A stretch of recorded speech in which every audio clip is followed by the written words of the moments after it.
First ever factory outlet Mukunda jewelleries Kukatpally, Khammam, Kothapet, Somajiguda, Hanumakonda and Suchitra. అందరికీ నమస్కారం. నా పేరు మాధురి. ఈ నెల 29న అమావాస్య, దాంతోపాటు షడ్గ్రహ కూటమి, అలాగే సూర్యగ్రహణం, అలాగే శని మీనరాశిలోకి ప్రవేశించడం. మరి దీని ద్వారా ఏ రాసుల వారికి ఎలాంటి ప్రభావం రాబోతుంది, అలాగే బాగా లేనటువంటి రాసుల వారు ఎలాంటి జాగ్రత్తలు, ఎలాంటి పరిహారాలు తీసుకుంటే అంతా శుభసూచకంగా ఉంటుంది. దీనికి సంబంధించి మనకి కూలంకషంగా తెలియజేయడానికి మనతో పాటు ఉన్నారు ప్రముఖ జ్యోతిష్య పండితులు బ్రహ్మశ్రీ నందిబట్ల శ్రీహరి శర్మ గురువు గారు. నమస్కారం గురువు గారు. వాగర్థావివ సంపృక్తౌ వాగర్థ ప్రతిపత్తయే జగతః పితరౌ వందే పార్వతీ పరమేశ్వరౌ. సదాశివసమారంభాం శంకరాచార్య మధ్యమాం అస్మదాచార్య పర్యంతం వందే గురు పరంపరాం. ఆదిత్యాయ చ సోమాయ మంగళాయ బుధాయ చ గురుశుక్రశనిభ్యశ్చ రాహవే కేతవే నమః. శృంగేరి జగద్గురు పీఠాధిపతులకి, కంచిపీఠాధిపతులకి నమస్కారములు తెలియజేసుకుంటూ కార్యక్రమాన్ని ప్రారంభిద్దాం. గురుగారు, మరి ఈ రకంగా అన్ని మనకి షడ్గ్రహ కూటమి, సూర్యగ్రహణం, దాంతోపాటు శని మీనరాశిలోకి ప్రవేశించడం, దీనివల్ల ప్రపంచం మొత్తం ఎలా ఉండబోతుంది అంటారు? ప్రధానంగా మనకు బృహత్ పరాశర హోరాశాస్త్రం కానీ, బృహత్ సంహిత ద్వారా కానీ, అలాగే దైవ కాలజ్ఞానం అయినటువంటి ఈ యొక్క సంబంధించినటువంటి గ్రంథాల ద్వారా మనకు కొన్ని గ్రహాల కలయిక అనేటువంటిది, కొన్ని మార్పులు చేర్పులు అనేటువంటివి జరుగుతాయి.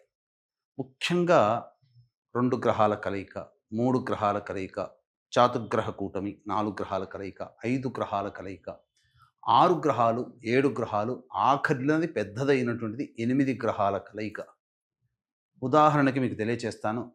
ప్రపంచాన్ని గడగడలాడించి నరరూప రాక్షసుడైనటువంటి Genghis Khan, Mongolia దేశస్థుడు. Genghis Khan జాతకంలో అష్టగ్రహ కూటమి ఉన్నప్పుడు జన్మించడం జరిగింది. తద్వారా ప్రపంచ వినాశనానికి ఒక కారణభూతుడయ్యాడు, రాజ్యదాహానికి.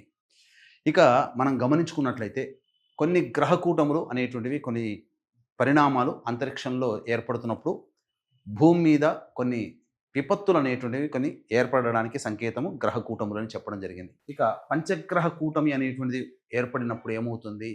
ప్రధానముగా పరిపాలకులకి ఇబ్బందికర పరిస్థితులు అనేటువంటివి ఏర్పడతాయి. అలాగే షట్గ్రహ కూటమి అనేటువంటిది ఏర్పడినప్పుడు ఏ రాశిలో ఆ షట్గ్రహ కూటమి ఏర్పడుతుంది, లేదా ఏ రాశిలో గ్రహ కూటమిలు ఏర్పడతాయో ఆ రాశికి సంబంధించినటువంటి దేశాలకి, ఆ దేశాన్ని పరిపాలించే రాజులకి, మరియు 4 కాళ్ళతో ఉండేటువంటి ప్రాణులకి చాలా విపత్తికర పరిస్థితులు ఏర్పడబోతాయి అని మనకు శాస్త్రం చేయబడుతుంది. ఇక మనకు ఈ మీన రాశిలో ఈ గ్రహ కూటమి ఏర్పడుతుంది. అలాగే దీనికి సంబంధించి మనం ఒక్కొక్క వారిగా వద్దాం. మనం గమనించుకున్నట్లయితే ఆ రోజున సూర్యగ్రహణం కూడా ఏర్పడుతుందమ్మా. 29వ తారీఖు మనకు అది 2 గంటల 20 నిమిషాల నుంచి 4 గంటల 30 నిమిషాలు మన భారతదేశ కాలమాన పరిస్థితుల ప్రకారం చూసుకుంటే. కానీ ఈ సూర్యగ్రహణం అనేటువంటిది మన భారతదేశంలో కనిపించదు. కాబట్టి భారతదేశంలో నివసిస్తున్నటువంటి మనలాంటికి ఎవ్వరికీ కూడా నియమాలు పాటించాల్సిన అవసరం లేదు. నియమాలు అంటే ఏంటి? ఇల్లు కడుక్కోవడము, పట్టు స్నానము, విడుపు స్నానం చేయడము, పూజలు చేసుకోవడము, అలాగే ఆహార పదార్థాలు అన్ని దర్భములను వేసుకోవడము, ఇలాంటివి, దేవతా విగ్రహాలు కడుక్కోవడము, పూజా మందిరం, ఇలాంటివి అవేవి మనం పాటించాల్సిన అవసరం లేదు. నియమాలు అంటారు. కానీ ఈ గ్రహణ ప్రభావం అంతరిక్షంలో ఎక్కడ ఏర్పడుతున్నా ఈ గ్రహణం అనేటువంటిది ఎవరికి జరుగుతుంది? సూర్యుడికి, చంద్రుడికి గ్రహణం ఏర్పడుతుంది. అంటే ప్రపంచానికి సూర్యుడు, చంద్రుడు ఒక్కరే కదా. అటువంటప్పుడు ఆ గ్రహణ ప్రభావం ఏర్పడుతుందో ఆ సందర్భంగా కొన్ని ఏ రాశులలో గ్రహణం ఏర్పడుతుందో ఆ రాశులకి బేస్ చేసుకొని కొన్ని రాశుల వారికి మంచి, కొన్ని రాశుల వారికి చెడు అనేది ప్రపంచవ్యాప్తంగా ఉంటుంది. అందరూ చాలా అనుకునే తప్పేందంటే, అజ్ఞానంతో అనుకున్నటువంటి తప్పేందంటే, మన భారతదేశంలో కనబడదు కాబట్టి మనకేమీ ఉండదు అని అంటారు. నియమాలు పాటించాల్సిన అవసరం లేదు. కానీ భారతదేశమే కాదు, ప్రపంచవ్యాప్తంగా ఇప్పుడు ఏ రాశుల్లో మంచి ఉంటే ఆ రాశుల వాళ్ళకి మంచి, ప్రపంచవ్యాప్తంగా ఏ రాశులలో ఇబ్బంది ఉంటే ఆ ఇబ్బంది అనేది కలుగుతుంది.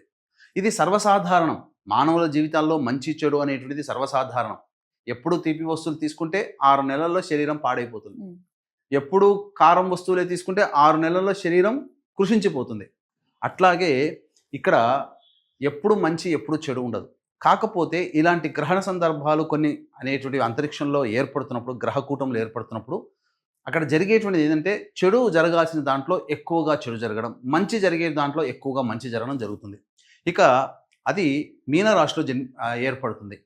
అయితే ఇక్కడ మనం గమనించాల్సింది ఏంటంటే ఈ మీనరాశిలో ఈ షడ్గ్రహ కూటమిలో రవిగ్రహం లేకుండా ఉంటే మహాదారుణమైనటువంటి పరిస్థితులను ఎదుర్కోవాల్సిన పరిస్థితి వచ్చేది. రవి అక్కడ ఉండడం సేఫ్. ఇక ప్రధానంగా మనకు శాస్త్రంలో ఏం చెప్పబడి ఉంది, ఏ రాశిలో గ్రహణం ఏర్పడుతుందో ఆ రాశినాథుడు నైసర్గిక శుభుడైతే ప్రమాద తీవ్రత తక్కువగా ఉంటుంది. అంటే ఈ శుభగ్రహాలు పాపగ్రహాలు నైసర్గిక శుభగ్రహము గురువు కాబట్టి ఇక్కడ తెలిసిపోతుంది రవి ఉన్నాడు, కొంత తగ్గుతుంది శాతం ప్రమాద తీవ్రత. అలాగే గురువు నైసర్గిక శుభుడు, ఆ శాతం కూడా కొంత తగ్గుతుంది. ఇక ముఖ్యంగా చూసుకుంటే ప్రధానంగా ఈ 6 గ్రహాలలో చంద్రుడు అస్తంగత దోషం చెంది ఉన్నాడు, బుధుడు వక్రీకరించి ఉన్నాడు, ఆల్రెడీ రాహు వక్రీగానే ఉంటాడు, శుక్రుడు అస్తంగత దోషం చెంది ఉన్నాడు. దీనివల్ల ఏమైపోతుంది, ప్రధానంగా కనబడడానికి 6 గ్రహాలే కానీ బుధుడు, రాహువు, శుక్రుడు, చంద్రుడు 4 గ్రహాల బలము తగ్గిపోయింది. ఓకే. దీనివల్ల ఏమైపోతుంది, ఉన్న 6 గ్రహాల్లో 4 గ్రహాల బలం తగ్గిపోయినప్పుడు శని అప్పుడే ప్రవేశం చేస్తాడు. 29వ తారీఖు రోజునే ప్రవేశం చేస్తున్నాడు. మళ్ళీ 31వ తారీఖు కల్లా చంద్రుడు అశ్విని నక్షత్రంలో ఉంటాడు. అంటే 30వ తారీఖు సాయంత్రానికే వచ్చేసేస్తాడు అశ్విని నక్షత్రంలో.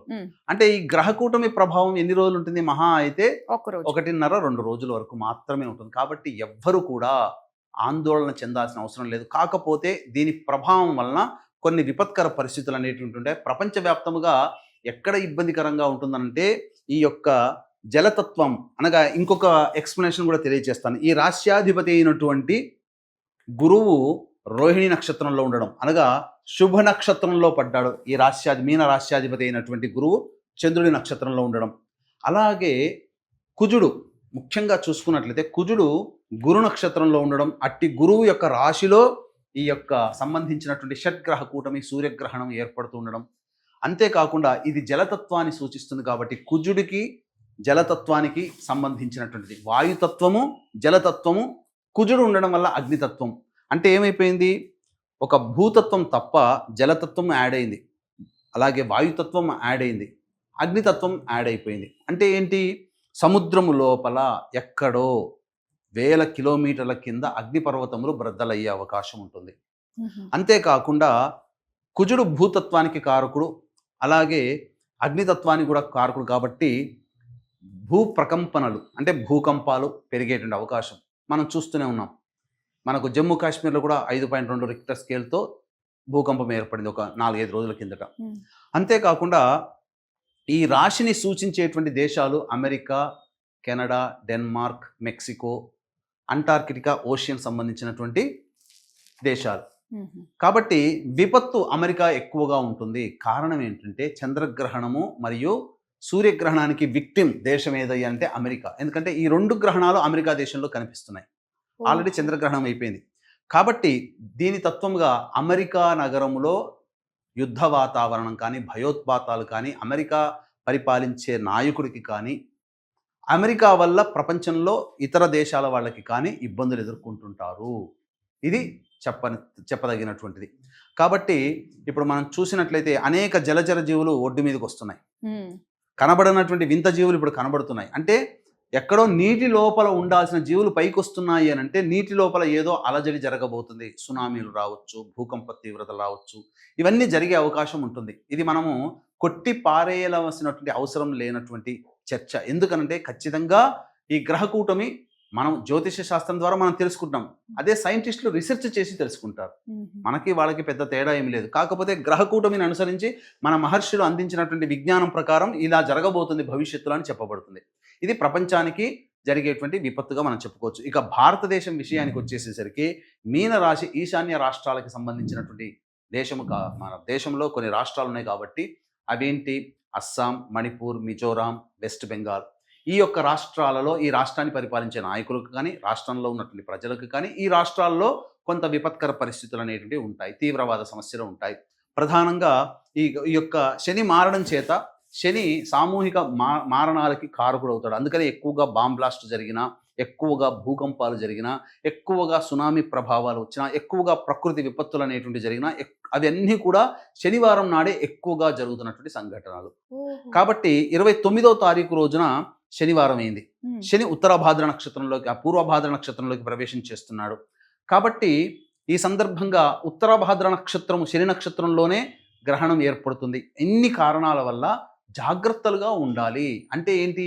ప్రధానంగా దేవతా అనుగ్రహాన్ని పొందే ప్రయత్నం చేసుకుంటే చాలా మేలు జరుగుతుంది. ఇష్టదేవత ఆరాధన, అలాగే ప్రతి వాళ్ళు కూడా వీక్షించేటువంటి సుమన్ టీవీ ప్రేక్షకులు ప్రతి వాళ్ళు కూడా దేవతా అనుగ్రహాన్ని పొందే ప్రయత్నం చేయాలి. కాబట్టి ఇట్టి దేవతా అనుగ్రహం మీ వంతు ప్రయత్నంగా మీరు చేయడం. ఎందుకనంటే ఏ సమస్యకైనా పరిష్కార మార్గాలు 2 ఉంటాయి. ఒకటి మానవ పరిష్కారం, 2 దైవ పరిష్కారం. మానవ పరిష్కారంగా మీరు ఇష్టదేవత ఆరాధనని కుటుంబ సభ్యులందరూ కూడా ఈ యొక్క గ్రహణ ప్రభావం అనగా శని మార్పు చెందుతున్నటువంటి రోజు అనగా ఉగాది నుంచి లెక్క వేసుకొని చైత్ర వైశాఖ మాసంలో 2 నెలల పాటు ఖచ్చితంగా మీరు ఇష్టదేవత ఆరాధన ప్రతి నిత్యము కుటుంబ సభ్యులందరూ చేయవలసినది.